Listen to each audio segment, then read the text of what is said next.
साथियों, मैं रत्ना वोरा अहमदाबाद गुजरात से मेरे YouTube चैनल रत्ना वोरा बेबाक में आप सभी का बहुत बहुत स्वागत है।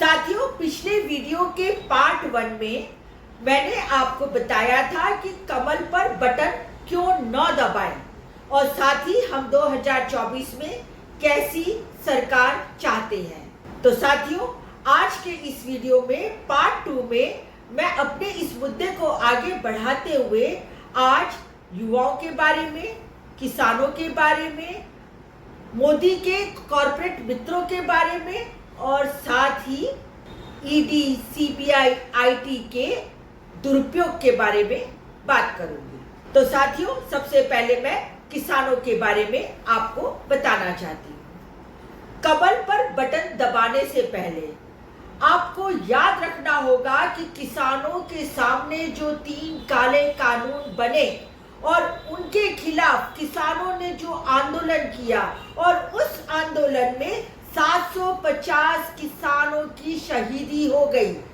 तब नरेंद्र मोदी ने क्या कहा था? मेरे लिए थोड़े मरे हैं, याद करना होगा।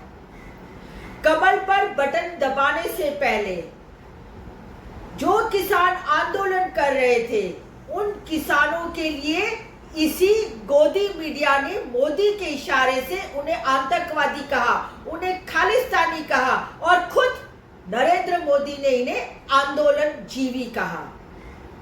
तो साथियों, आपको याद करना होगा कि भारत देश के सैकड़ों, हजारों, लाखों आंदोलनकारियों ने, स्वतंत्रता सेनानियों ने अपनी जान की बाजी लगाकर, बलिदान करके भी भारत देश को आंदोलन करते ही आजाद कराया था।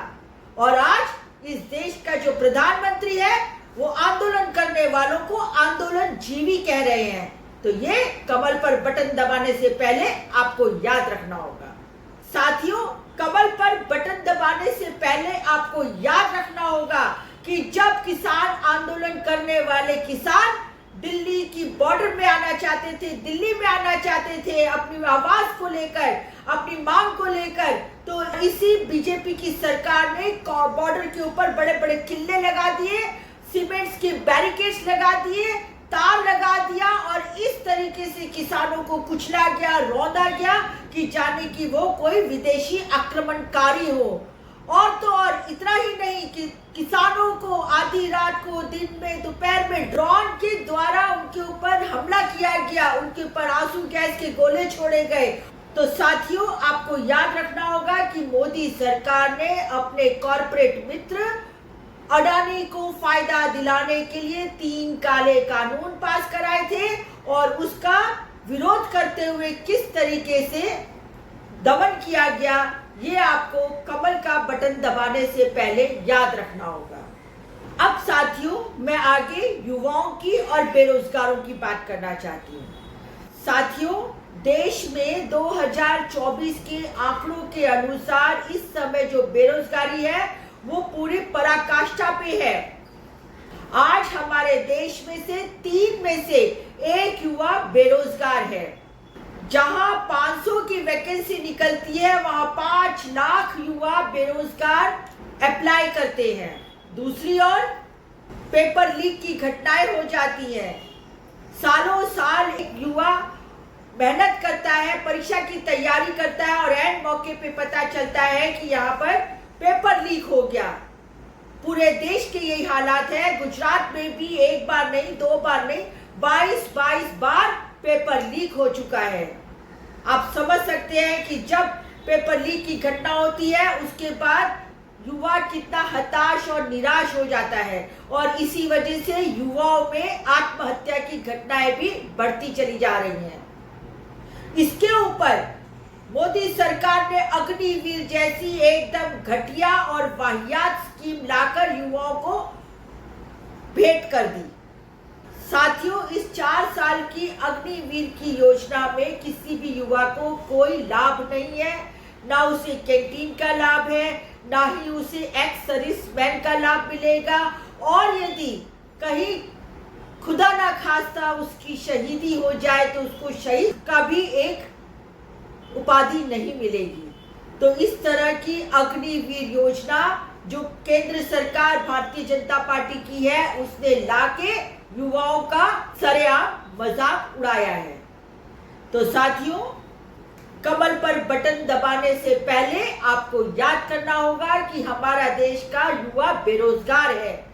साथ ही कमल पर बटन दबाने से पहले आपको याद करना होगा कि 2014 में नरेंद्र मोदी ने वायदा किया था कि मैं 2 करोड़ लोगों को नौकरियां दूंगा। कमल पर बटन दबाने से पहले नरेंद्र मोदी का ये जुमला आपको याद रखना होगा। कमल पर बटन दबाने से पहले नरेंद्र मोदी ने कहा था कि पकोड़े तलना भी अपने आप में एक रोजगार है। तो मतलब आप बीए, एमए, पीएचडी करने वाले युवाओं को कह रहे हैं कि आप पकोड़े तल लो, आपका बेरोजगारी का हल निकल जाएगा। तो साथियों, कमल पर बटन दबाने से पहले आपके देश के 65% युवाओं के बारे में सोचना है और खुद युवाओं को अपने बारे में सोचना है कि उन्हें कैसा भविष्य चाहिए। अब साथियों, मैं आगे मोदी के कॉर्पोरेट मित्रों के बारे में, ईडी, सीबीआई और आईटी के बारे में थोड़ी बात करना चाहती हूँ। साथियों, कमल पर बटन दबाने से पहले आपको याद रखना होगा कि किस तरीके से नरेंद्र मोदी ने अपने कॉर्पोरेट मित्रों और कॉर्पोरेट घरानों का 16 लाख करोड़ रुपए का कर्जा माफ किया है। और दूसरी ओर, यदि कोई किसान का कर्जा माफ करना हो, किसी मध्यम वर्गीय का जिसने मकान के लिए लोन ली हो उसका कर्जा माफ करना हो, किसी छोटे व्यापारी का कर्जा माफ करना हो या किसी स्टूडेंट का कर्जा माफ करना हो, तो यहाँ पर नरेंद्र मोदी की सरकार चुप्पी लगा जाती है और उनके साथ इस तरह कदर वसूली की जाती है कि कई बार ऐसे कर्ज में डूबे हुए लोगों को आत्महत्या तक कर देनी पड़ती है। तो साथियों, कमल पर बटन दबाने से पहले आपको याद करना होगा कि ये भारतीय जनता पार्टी की सरकार गरीबों के लिए नहीं, परंतु सिर्फ और सिर्फ अपने कॉर्पोरेट मित्रों के लिए बनी हुई है। साथ ही कमल पर बटन दबाने से पहले आपको याद करना होगा कि किस तरीके से मोदी काल में विजय माल्या, नीरव मोदी, ललित मोदी, महेश चौकसी जैसे लोग देश के करोड़ों रुपए का गबन करके आज विदेशों में बसे हैं और मौज, शौक और अय्याश की जिंदगी जी रहे हैं। कमल पर बटन दबाने से पहले आपको यह भी याद रखना होगा कि यही नरेंद्र मोदी थे जिसने कहा था कि मैं देश नहीं बिकने दूंगा, और इस नरेंद्र मोदी ने आज पूरे देश के सारे संसाधन बेच दिए हैं या बेचने के लिए रख दिए हैं। नरेंद्र मोदी ने 400 रेलवे स्टेशन बेच दिए हैं, 150 ट्रेनें, railway track, goods train Narendra Modi ने बेच दिए हैं। साथ ही 26,700 किलोमीटर के रोड नरेंद्र मोदी ने बेच दिए हैं। इसके साथ LIC, bank, airport, ports, FCI, बिजली, पानी, BPCL सब कुछ तो नरेंद्र मोदी ने बेच दिया। और यही इंसान कहता था कि मैं देश नहीं बिकने दूंगा, चौकीदार बन के खड़ा रहूंगा, और पता चला चौकीदार ही खुद चोर निकला। और साथियों, जो संसाधन बिके हैं उससे साफ एक तौर पे जाहिर होता है कि सरकारी नौकरियां खत्म कर दी नरेंद्र मोदी ने, साथ ही साथ इन्हीं सभी संसाधनों में जो आरक्षण था वो भी नरेंद्र मोदी ने खत्म कर दिया है। तो आपको आगे सोचना पड़ेगा कि कैसी सरकार चाहिए जिसने सरकारी नौकरियां खत्म कर दी, सरकारी आरक्षण खत्म कर दी, ऐसी सरकार चाहिए या फिर जो गरीबों की, मध्यम वर्ग की और हर एक तबके को साथ में लेकर चले, ऐसे सामाजिक न्याय का संदेश देने वाली सरकार चाहिए। और साथियों, आगे मैं बात करना चाहती हूँ भ्रष्टाचार की। नरेंद्र मोदी अपने भाषणों में कहते हैं कि मैं ये गारंटी लेता हूं कि जितने भी भ्रष्टाचारी हैं वो जेल के पीछे होंगे, और उसी भाषण के 2 दिनों के बाद नरेंद्र मोदी 70,000 का घोटाला करने वाले अजीत पवार को अपनी पार्टी में शामिल करके डिप्टी CM बना देते हैं। जी हाँ, मैं महाराष्ट्र की बात कर रही हूँ। यही नरेंद्र मोदी नारायण राणे हो या छगन भुजबल हो या हेमंत बिस्वा शर्मा हो, अशोक चौहान हो या प्रफुल्ल पटेल हो, ऐसे ही वो तमाम लोग जिन्होंने अपने समय काल में भ्रष्टाचार किया उन्हीं सब भ्रष्टाचारियों को नरेंद्र मोदी ने अपनी washing machine, Modi washing machine में डाल के साफ सुथरा करके उनके सामने के सारे केस रफा दफा करा दिए। अभी हाल ही में इंडियन एक्सप्रेस की एक रिपोर्ट आई, उसमें 25 ऐसे नेताओं के नाम थे जिनके सामने ईडी सीबीआई ने नोटिस डाले थे, केस शुरू किया था, और उसके बाद इसमें से सभी के सभी जब नरेंद्र मोदी की वॉशिंग मशीन में चले गए, नरेंद्र मोदी की शरणागति को स्वीकार कर लिया, या कहो नरेंद्र मोदी और भाजपा के गुलाम बन गए, तो इनके सामने यही ईडी ने सारे केस खत्म कर दिए, फाइलें बंद कर दी। और ये नरेंद्र मोदी कहते हैं कि मैं भ्रष्टाचार नहीं करता, ना खाता हूं ना खाने देता हूं, पर भरपूर खाए पिए लोगों को अपने पार्टी में जरूर ले लेता हूं। वाह मोदी जी वाह। साथ ही नरेंद्र मोदी की भ्रष्टाचार की पराकाष्ठा तो यही पता चलती है कि 10 साल में 400 जितने विधायकों को उन्होंने भ्रष्टाचार में या तो फंसा के, या ईडी सीबीआई का डर बता के, या लोभ लालच करके, हॉर्स ट्रेडिंग करके अपनी पार्टी में जगह दी। इतना ही नहीं, नरेंद्र मोदी ने चुनी हुई सरकारों को जो लोकतांत्रिक रूप से चुन के आई थी, उन सरकारों को भी पिछले 10 साल के कार्यकाल में तोड़ने का काम किया।